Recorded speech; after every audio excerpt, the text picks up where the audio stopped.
kemungkinan karena dia biasa berbohong, tidak menutup kemungkinan bahwa dia nanti suatu waktu akan berdusta, atau pernah berdusta, atau telah pernah berdusta atas nama Rasulullah, atau akan berdusta atas nama Rasulullah Sallallahu Alaihi Wasallam.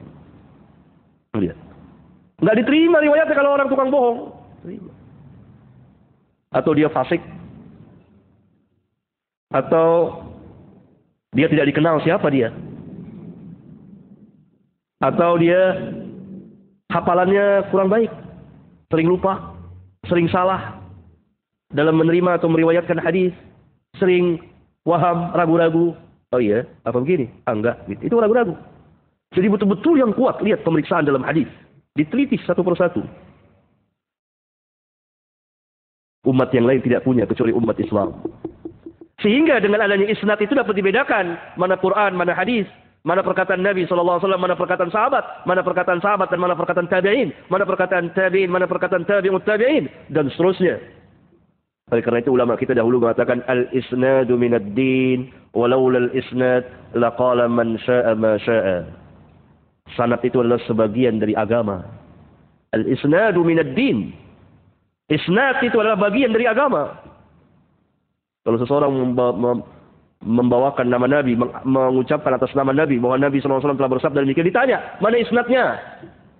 Kalau sekarang, isnadnya telah tertulis di kitab-kitab hadis. Tidak seorang pun membawakan hadis di hadapan kita, melainkan akan ditanya oleh manusia, siapa perawinya Pak? Ya Ustaz, siapa perawi hadis itu? Di kitab apa tercantumnya? Ini tidak hidup lagi di kalangan kaum muslimin. Tidak boleh membawakan hadis tanpa menyebut riwayat, kecuali yang ahli hadis. Dia harus terangkan, hadis ini riwayat fulan. Saya sering memberikan saran kepada ketua-ketua masjid supaya jangan mereka biarkan seorang pun naik mimbar untuk khutbah Jumat, kecuali kalau mereka membawakan hadis dan diterangkan siapa rawi hadis itu. Hadis itu dikeluarkan oleh siapa? Bukhari, Muslim, Abu Dawud, Tirmidzi, Nasai, Ibnu Majah, Ahmad dan seterusnya, supaya mudah orang mengeceknya betul tidak. Pernah seorang membawakan hadis, ad-dinu huwal aqlu, man la aqla lahu la dina lahu. Pernah dengar hadis itu? Hah? Dengar enggak? Nah, agama itu adalah akal. Barang siapa yang tidak berakal, maka dia tidak beragama. Lalu sebagian pemuda yang biasa belajar menegurnya. Menegur ustaz tersebut. Siapa perawinya? Lalu ustaz itu mengatakan, hadis ini diriwayatkan oleh Bukhari. Tapi ikhwan kita ini sedikit banyak telah mempelajari Sahih Bukhari. Lalu dia katakan, dia ambil Sahih Bukhari, lalu dia sodorkan kepada ustaz itu, tolong cari di mana di Bukhari. Dia tidak bisa ketemu karena hadis itu memang bukan di Bukhari. Dan hadis itu tidak ada asal usulnya. Nah, lihat. Dikatakan di Bukhari padahal tidak ada di Bukhari. Itu salah satu dari sekian banyak contoh. Hadis palsu yang beredar. Hubbul watan minal iman. Cinta tanah air sebagian dari iman. Ini hadis yang tidak ada asal usulnya dan sangat berbahaya sekali.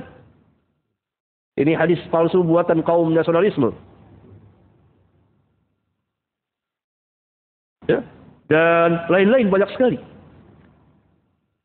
Karena hadis-hadis palsu yang beredar di masyarakat, itu ada yang berkaitan dengan akidah keyakinan, ada yang berkaitan dengan amaliyah perbuatan, ada yang berkaitan dengan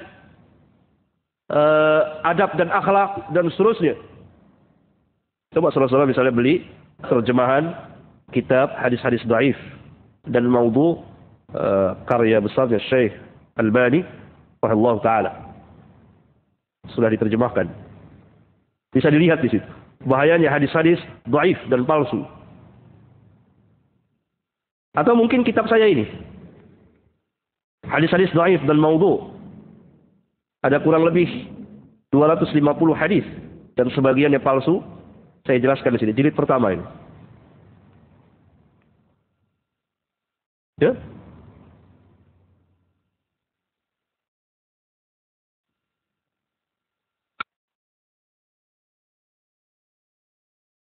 Berarti dalam rangka memelihara hadis-hadis Rasulullah sallallahu alaihi wasallam, menjaga nama baik beliau sallallahu alaihi wasallam, memelihara sunnah beliau sallallahu alaihi wasallam, maka pertama kita harus mengulang kembali mempelajari hadis Rasulullah sallallahu alaihi wasallam. Yang kedua, memperbanyak hadis-hadis Rasulullah. Memperbanyak yang saya maksud imma mengumpulkan kitab-kitab hadis yang umumnya sah seperti kitab Riyadhus Shalihin, 90% lebih hadis-hadisnya sah. Kitab itu memuat hampir 2000 hadis. Satu perbendaharaan ilmiah yang sangat besar kalau dimiliki oleh seorang muslim misalnya. 90% lebih hadisnya sah. Kalaupun ada yang lemah dengan kelemahan yang ringan, itu hanya beberapa puluh saja. Dari jumlah 1900 sekian hadis. Berarti hanya berapa persen saja yang lemah. Ya. Kemudian penyebaran hadis, mempelajari hadis, yakni mendakwakan, membacakan hadis-hadis Rasulullah sallallahu alaihi wasallam. Ya. Yang ketiga, bahwa kita harus hati-hati dalam membawakan hadis Rasulullah sallallahu alaihi wasallam, tidak sembarangan.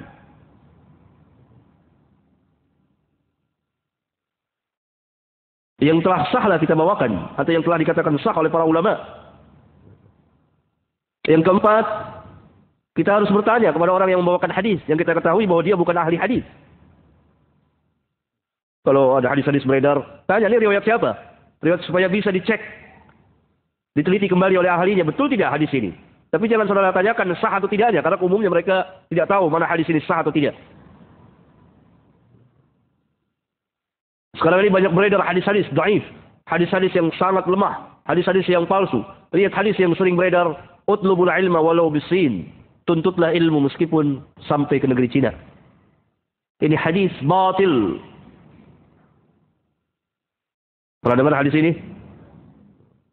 Hadis batil, sangat lemah kalau tidak mau dikatakan palsu. Ada lagi hadis, utlubul ilma minal mahdi ilal lahdi. Tuntutlah ilmu dari buayan sampai ke liang lahat. Ini bukan hadis Rasulullah SAW, peribahasa. Nggak boleh kita katakan kalau Rasulullah terkena dengan hadis ancaman tadi. Berbohong kita atas nama Rasulullah sallallahu alaihi wasallam. Ada lagi hadis, raja'na minal jihadil asghar ilal jihadil akbar, ay jihadun nafs. Kita berangkat, kita kembali dari peperangan yang kecil menuju peperangan yang besar. Sering dengar hadis itu? Ada lagi hadis, ikhtilafu ummati rahmah. Perselisihan umatku adalah merupakan rahmat. Ada lagi hadis, ini ikhtilafu ummati rahmah, itu bukan hadis, tidak ada asal usulnya. Ada lagi hadis, ma lam yahtam bi amril muslimin falaysa minhum. Falaysa minni atau falaysa minhum. Barang siapa yang tidak mempunyai himmah memikirkan keadaan kaum muslimin, maka dia bukan dari golongan mereka. Ini hadis-hadis yang lemah, yang sangat lemah dan yang palsu.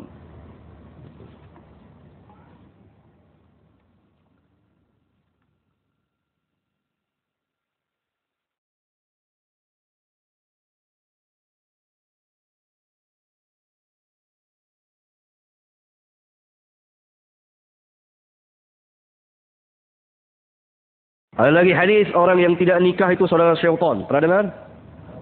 Belum pernah dengar. Ini hadis dhaif. Hadis dhaif. Ada lagi hadis palsu misalnya, kata-kata Aisyah, bahwa aku tidak pernah melihat auratnya Rasulullah SAW. Ini hadis palsu.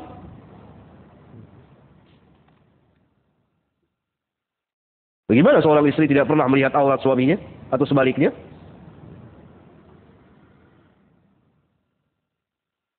Kemudian hadis yang bisa bikin jadi permasalahan antara hubungan suami istri. Apabila idza ata ahadukum ahlahu falyastatir wa la yatajarrad tajarrudal 'ayraini. Apabila salah seorang dari kamu mendatangi ahlinya, berhubungan suami istri, maka hendaklah dia menutup dirinya dengan kain, dengan tabir, dan jangan saling melihat. Janganlah keduanya bertelanjang bulat seperti dua onta. Jadi hadis banyak bikin masalah bagi kaum muslimin. Saya ditelepon, saya ditanya, gara-gara pakai hadis palsu ini. Gara-gara pakai hadis dhaif ini. Ini dhaif ini hadis. Sehingga terjadi permasalahan. Ribut suami istri. Padahal baru pengantin baru. Ribut gara-gara hadis ini.